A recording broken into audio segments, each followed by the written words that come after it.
할렐루야. 오늘도 새날을 주신 하나님을 찬양합니다. 오늘 이 아침 우리 주님을 향한 사랑을 고백하기 원합니다. 주님을 고백하며 찬양하는 그곳에 우리 주님 찬양 속에 임재하셔서 우리를 다스리시고 통치해 주실 것입니다. 오늘도 그 통치 가운데 거하기를 소원하면서 우리 함께 찬양하시겠습니다. 사랑하는 나의 아버지, 함께 찬양합니다. 사랑하는 나의 아버지, 이름 높여드립니다. 주의 나라 찬양 속에 임하시니 능력에 주께 찬송하네. 전능하신 하나님 찬양, 언제나 동일하신 주, 전능하신 하나님 찬양, 영원히 다스리네.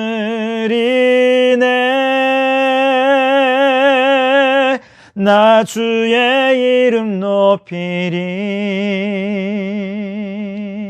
나 주의 이름 높이리. 하늘 높이 올린 깃발처럼 주의 이름 높이리. 전능하신 하나님 찬양, 언제나 동일하신 주, 전능하신 하나님 찬양, 영원히 다스리네.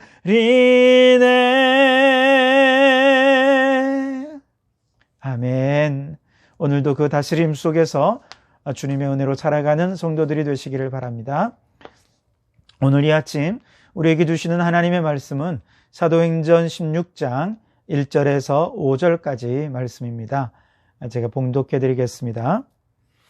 바울이 더베와 루스드라에도 이름에 거기 디모데라 하는 제자가 있으니 그 어머니는 믿는 유대 여자요 아버지는 헬라인이라. 디모데는 루스드라와 이고니온에 있는 형제들에게 칭찬받는 자니 바울이 그를 데리고 떠나고자 할새 그 지역에 있는 유대인으로 말미암아 그를 데려다가 할례를 행하니 이는 그 사람들이 그의 아버지는 헬라인인 줄 다 알미러라. 여러 성으로 다녀갈 때에 예루살렘에 있는 사도와 장로들이 작정한 규례를 그들에게 주어 지키게 하니 이에 여러 교회가 믿음이 더 굳건해지고 수가 날마다 늘어가니라. 아멘. 오늘도 이 말씀을 통해 우리에게 주신 하나님의 음성을 듣게 되기를 바랍니다. 우여곡절 끝에 바울과 실라가 선교의 한 팀을 이루어서 2차 선교 여행이 시작이 되었습니다. 이들은 육로를 통해서 갈라디아 지방을 지나 더베와 루스드라까지 도착하게 됩니다. 그리고 그곳에 있던 기존의 신자들을 만나서 격려하고 그들을 다시 믿음 위에 굳게 세우는 일들을 행했습니다.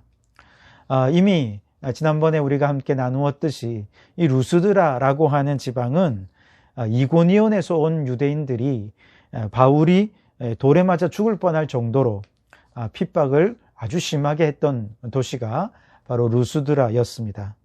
그곳에서 바울로부터 복음을 듣고 예수님을 믿어 구원을 받는 사람이 있었습니다. 얼마나 감사합니까? 그런데 그들은 놓아두고 이제 선교여행을 마치고 안디옥에 오래 있는 동안 계속해서 내내 그들이 궁금했습니다. 과연 그 핍박 속에서 성도들이 믿음을 잘 지키고 있을까? 그래서 바울은 2차 선교여행 중에 이 루스드라를 다시 들른 것이죠. 자, 그래서 다시 들른 루스드라의 모습은 어땠습니까? 참 감사하게도 안정적으로 자신들의 신앙을 잘 지켜내고 있었습니다. 또한 희망적인 것은 이 위험한 신앙의 자갈밭 같은 이 루스드라 속에서 지금 믿음의 2세대가 무럭무럭 자라고 있었다 하는 사실입니다. 그가 누굽니까? 바로 오늘 1절에 나오는 디모데입니다. 수년 전 바울이 루스드라에서 처음 들러 복음을 전했을 때 바울에게 직접 복음을 듣고 예수님을 영접했던 사람들 가운데는 유니게와 또 그 친정어머니 로이스가 있었습니다. 그리고 이때 어린 디모데는 어머니를 따라 처음 신앙생활을 시작했을 것입니다. 디모데 후서 1장 5절 말씀에 보면 어머니 유니게와 외조모 로이스 안에 있던 이 거짓 없는 믿음이 디모데에게까지 잘 전해졌다. 그렇게 이야기를 하고 있습니다. 바울의 1차 선교 여행 때 디모데는 비록 어린 나이였지만 바울이 돌에 맞아 죽을 뻔했던 정말 심각한 선교의 위기와 핍박들을 눈으로 직접 목도하면서 그런 생각했을 거예요. 예수님을 믿는 것은 이렇게 죽음을 각오할 만큼 많은 핍박을 견뎌내어야 하는구나. 아마 그런 생각을 했을 것입니다. 그래서 디모데 후서 3장 11절에 나중에 바울이 아주 노년이 되었을 때 디모데에게 편지를 보내며 이 장면을 회상을 하며 이렇게 얘기를 합니다. 박해를 받음과 고난과 또한 안디옥과 이고니온과 루스드라에서 당한 일과 어떠한 박해를 받는 것을 내가 과연 보고 알았거니와 주께서 이 모든 것 가운데서 나를 건지셨느니라. 무슨 말입니까? 그때를 회상하면서 디모데에게 이렇게 얘기하는 거예요. 디모데야, 그때 루스드라에 있을 때 엄청난 박해받는 거 너 다 보고 알았잖아. 그런데 하나님이 우리를 건져주셨지. 그렇게 옛날 얘기하면서 그 당시를 떠올려 본 것이죠. 그 정도로 핍박이 컸던 루스드라였고 어린 나이에 그런 모습을 보면서도 디모데는 놀랍게도 하나님 나라의 희망으로 무럭무럭 자라나고 있었던 것이죠. 지금 2차 선교 여행을 와서 루스드라에 방문했을 때 디모데를 만나면서 바울의 마음이 얼마나 감사했고 또 감격에 찼을지 여러분 상상이 가지 않습니까? 그 어린 디모데가 바울의 박해를 다 보고도 어쩌면 다른 어른들은 예수님을 믿는 거 포기하는 사람도 있었을 것이고 견디지 못하고 떠나는 그런 사람들도 있었을 텐데 그 어린 디모데가 예수 믿는 거 박해받는 거구나, 죽음 각오해야 되는 것이구나 다 알면서도 도망치지 않고 회피하지 않고 담대하게 예수님을 믿어 영접했고 그 믿음을 잘 지켜서 이제 바울이 다시 루스드라를 방문해서 보니 너무나도 든든한 믿음의 사람으로 성장해 있는 모습을 보게 되는 것이죠. 바울이 그 모습을 보고 얼마나 감사했을까. 다른 어른들이 믿음 잘 지킨 것도 너무 감사했지만 아마 이 어린 디모데가 신앙의 2세대로서 이제 루스드라 교회의 기둥 같은 존재로 믿음을 잘 지키며 이렇게 성장해 온 것에 대해서 너무나도 고맙고 감사했을 것입니다. 게다가 디모데는 너무나도 착실하고 모범적인 신앙인으로 성장해 있었거든요. 오늘 사도행전 16장 2절 말씀을 다시 보시면 디모데는 루스드라와 이고니온에 있는 형제들에게 칭찬받는 자니 그렇게 말씀을 하시죠. 그러니까 디모데의 신앙이 이 루스드라 안에서 성도들에게 칭찬받는 것일 뿐만 아니라 더 나아가 이웃 동네인 이고니온에까지 루스드라의 믿음이 칭송될 정도로 참 훌륭한 믿음으로 성장하고 있었던 것입니다. 여러분, 그렇습니다. 우리 어른들의 신앙을 지키고 그 믿음을 잘 성장시켜가는 것은 너무나도 중요하죠. 그런데 그보다 더 중요한 것은 그 어른들의 신앙의 모습들을 보면서 우리의 자녀들이 믿음의 자녀로 성장하는 것은 더더욱 귀하고 중요합니다. 왜냐하면 우리 자라나는 자녀들은 하나님 나라의 새싹이고 하나님 나라 미래의 희망이기 때문에 그렇습니다. 디모데의 어머니 유니게와 외할머니 로이스는 루스드라에서 자신들의 신앙을 지키는 것만으로도 대단히 힘든 상황이었습니다. 그 이상은 생각하지 못했을 거예요. 그 엄청난 핍박 속에서 자신의 믿음 하나 지키는 것도 겨우겨우 행해가고 정말 큰 사명이었다 아마 그렇게 생각했을 것입니다. 근데 이것이 믿음의 1세대들의 대부분의 신앙의 모습이죠. 그런데 믿음의 2세대인 디모데는 달랐습니다. 비록 루스드라라고 하는 작은 도시에서 신앙생활을 했지만 그가 다시 바울을 만나게 되었을 때 이건 마치 마른 장작이 뜨거운 불을 만나서 활활 타오르는 것 같은 그런 효과가 있었던 것이죠. 다시 말해서 디모데는 마치 뜨거운 불길에 닿은 마른 장작처럼 바울처럼 땅끝을 향한 선교의 비전이 불타올랐고 그래서 드디어 바울의 선교에 동참하게 되었습니다.